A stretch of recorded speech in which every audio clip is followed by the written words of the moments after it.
So today we're going to go ahead and rock out with the Diamondbacks hat because yesterday they lost their 13th consecutive game in a row. We'll go ahead and talk about that. But Arizona fans, I am one with you. I'm trying to support you because right now I know it's tough. What's going on, guys? It's Fuzzy. Welcome back to yet another MLB recap. And speaking of tough, Marcell Ozuna.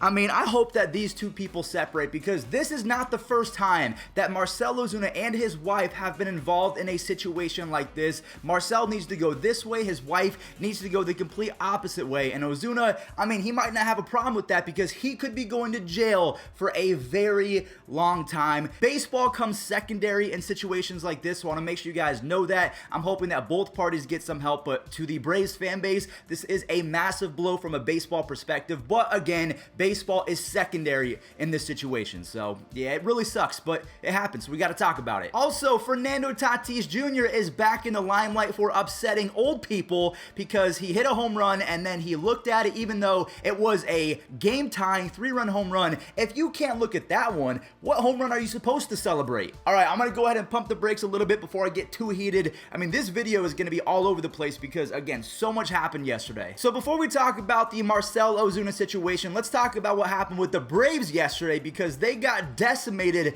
by the New York Mets. The Mets are now separating themselves. They are 3.5 games ahead of everyone in that division. James McCann has been putting the team on his back as of late. He goes 4 for 4, including this home run from yesterday. Jonathan Villar, he is showing off the glove over at third base, and then he does it with the bat. I told Mets fans in the offseason that he was going to be a very sneaky pickup, but everyone was saying that he was trash, and I just did not see it. Taiwan Walker and Jacob Degrom, they have come back from the IL in the last week, and they have done extremely well. Taiwan Walker now has a season ERA of 1.84. Brandon Drury comes in for a pinch hit 2-run home run. McKinney caps off a 7-run 6th inning. Francisco Lindor, even though it didn't mean anything for the game, it was huge for him. A big-time confidence boost on this home run. The Mets win 13-2 over the Braves, so they take the L. And then another L was handed to the city of Atlanta, courtesy of Marcell Ozuna and his wife. I'm not going to go into major details because I'm trying to play it safe. The reason why is because I've seen people sued for something like this, so I'm not trying to get anything wrong. But according to the police, they saw it happen with their own eyes. Thus, Marcell was taken into custody. And in Georgia, it's a minimum of 1 to 20 years as to what Marcell was accused of. And if you don't believe me, here's a picture of him in handcuffs. It 1,000,000% happened. And Major League Baseball has to take a stand because Chapman, he did his thing. Addison Russell, and then also Domingo Germán. One of the guys is out of baseball. The other two guys are actually performing pretty well on the same team. So I'm not sure if Ozuna is going to get the same treatment. Let's face it, this is bad. All right, so we're going to go ahead and move on and talk about something a little bit more uplifting, and that was the fact that Major League Baseball had its 2 millionth run scored yesterday. Nelson Cruz on this RBI, he drives in Josh Donaldson again. That was the 2 millionth run scored in the history of Major League Baseball. Trevor Larnach, he was born to be a member of the Minnesota Twins because the Twins always have just massive human beings who hit baseballs very, very far. Salvador Perez, he ties the game, and over his last 87 games, he has 21 home runs and a 135 OPS plus. He has been the best offensive catcher in baseball since 2020. But then you have Refsnyder, some bad baseball from the Royals, and then Refsnyder again. They score 6 runs, which was huge because Adalberto Mondesi, he had a 2-run home run to make the game close. He is one of my favorite players in baseball because he's got the speed, the defense, and the power. He can truly be a 25 guy. I'm hoping that he becomes that one day. And then you have Taylor coming in to save the game for the Twins. So again, 2 millionth run scored. That's a whole lot happier news than what Marcell Ozuna did. The Padres versus the Astros. Carlos Correa as well as Jake Odorizzi, they had a fantastic first half. I thought the Astros were going to kind of run away with this victory, but Eric Hosmer as well as Will Myers, they make it a 3-run game, and that sets the stage for Fernando Tatis Jr., the face of baseball. He demolishes this pitch and he stares at it, which I am perfectly okay with. 2 outs in the 9th inning and you just tie up the game. You should have stayed there for 5 extra seconds. I love the bat flip. I love everything about this. Fernando Tatis Jr. is so good for the game of baseball. That clip went viral, which means baseball went viral. Anytime that happens, it's a fat win, but apparently old people still have an issue with respecting the game. Come on, a game-tying home run in the 9th with 2 outs. You're supposed to celebrate that. So both teams score in the 10th and 11th inning. Will Myers hits a 3-run home run in the 12th, and that wins it. And I do also want to mention that Fernando Tatis is now now #1 in home runs, stolen bases, and slugging. So if he can get the errors down, that is a true 5-tool athlete. It's just, again, got to cut down the errors. Otherwise, Dodger fans are going to bring that up at every moment. And speaking of the Dodgers, they lost their second consecutive game to the Giants yesterday. The Giants have the second best road record in all of Major League Baseball. Mauricio Dubon, he drives in 2 RBIs. Mike Yastrzemski takes a bases-loaded walk, and then Solano hits a 2-run home run. You have Duggar, Longoria, and Dubon again making it 11 runs. So the Giants, they smacked the Dodgers yesterday in Cody Bellinger's return. They went 11-6, and the Dodgers got 6 runs. The last couple were via Albert Pujols. He had his 7th home run of the season. That was home run number 669 for his career. Very nice. Shut up!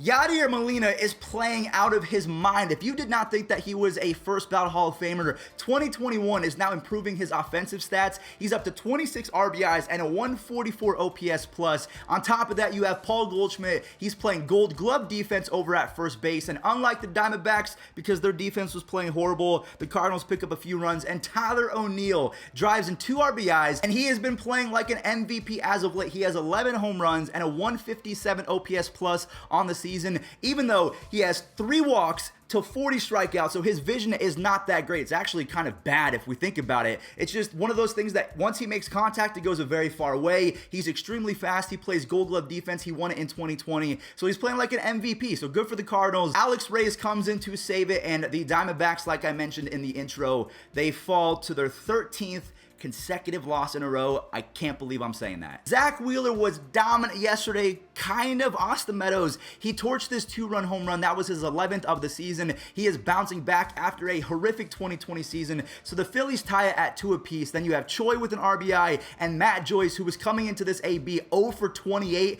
in his last 28 at-bats. He hits a game-tying home run as Zach Wheeler goes 7 innings. Of course, he allows those 3 earned runs, but he racks up 14 strikeouts. The Phillies bullpen could not keep it close, but the newcomer for the Rays, you have Fire Eisen getting the save, so the Rays are now on a 3-game winning streak. They're 33-20 on the season, and might I mention, their jerseys from yesterday, beautiful. Watch out for the Chicago Cubs. They are streaking right now. They have a 6-game winning streak. Zach Davies with an RBI bunt. It was completely botched by the Reds. He goes 5 innings, only allows 1 earned run, and you can't say the same about Luis Castillo, who has been the worst starting pitcher in 2021. 5 innings, 4 more earned runs. He has a 7.22 ERA on the season. Amir Garrett gets smoked, and Javier Baez enjoys it because Amir and Javier Baez, they have a well-documented beef. Javier Baez and Hap, they make it 10 runs. Again, the Cubs on a 6-game winning streak. The Angels scored 4 yesterday, even though every single run that they scored was via unearned because the A's defense was not very good. You have Shohei Ohtani coming in with a huge 2 RBI single, I believe it was, or maybe it was a double, I can't remember. Rendon is looking to wake up. He has not been good, and Angels fans are now calling out Rendon,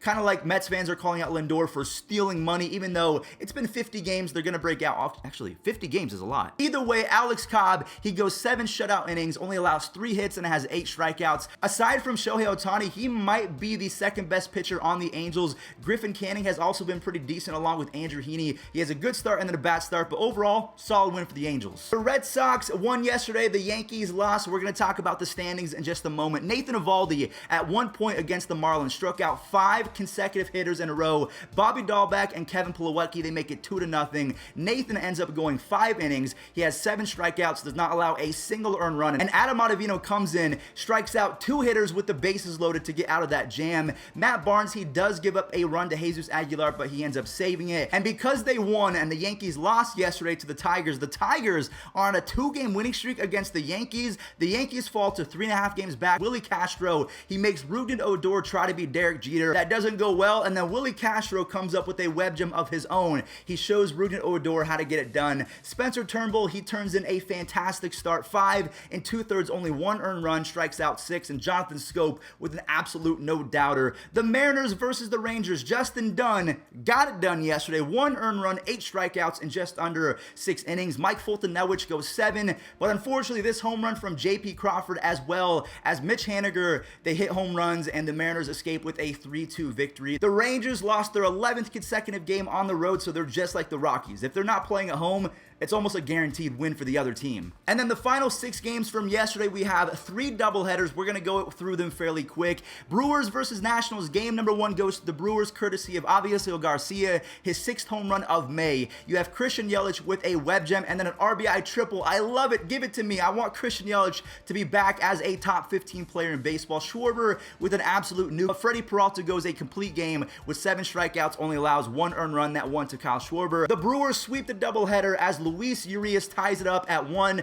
Colton Wong drives in an RBI to tie it up yet again. Trey Turner, he turns a crazy double play to keep the game close, but then Urias, he gives the Brewers a lead, and then the Brewers piled on to grab a victory. The Pirates did not allow a single earned run in their doubleheader versus the Rockies yesterday. They win 7-0 as JT Brubaker goes 6 scoreless. He is now the surprise ace for Pittsburgh. Brian Reynolds hit a home run, so they win 7-0. And then in game number 2, Frazier hits a home run. They get a few more, and Mitch Keller was dominant. He only needed 1 run because he goes 5 scoreless, 6 strikeouts, and the bullpen holds it. So in game number 1, 7-0. Game number 2, 4-0. The Rockies are awful. And then last but not least, the White Sox versus the Orioles. Freddie Galvis, wow, cool, a home run. It's not enough because they lost. Jose Abreu drives in 2 RBIs, and then Jake the Rake Lamb with a 2-run home run. And then I just want to mention that Yoan Moncada, it's a fact, has the sweetest swing in all of baseball. The White Sox win game number 1, 7-4. And then in game number 2, Billy Hamilton with a very shocking home run. He very rarely leaves the yard, but this one was pretty fun. Lance Lynn, he lowers his ERA to 1.37. He goes 5 scoreless, racks up 7 strikeouts. And Abreu, he caps off a 4 RBI doubleheader with a 2-run home run. And Billy Hamilton, this web gem, as well as Liam Hendricks, they saved the game. Moncada, who was horrible in 2020, just like Austin Meadows, they both are bouncing back. Moncada has a 419 on base percentage and a 140 OPS plus. He's back. All right, ladies and gentlemen, we talked about a lot today. This is my favorite thing to do in the entire world, but some of these videos take hours to make, so I would really appreciate a subscribe and also a like on the video. If you're an Atlanta fan, I would say you should not want Ozuna back. And also, speaking of Ozuna, I hope that they both get help because baseball is secondary again. I really want them to become better individuals because they both have had problems with treating each other unfairly. So again, just a very unfortunate situation, and I can't believe I'm even reporting on it. Stay safe out there, make good choices, and I'll catch you guys later. Peace out.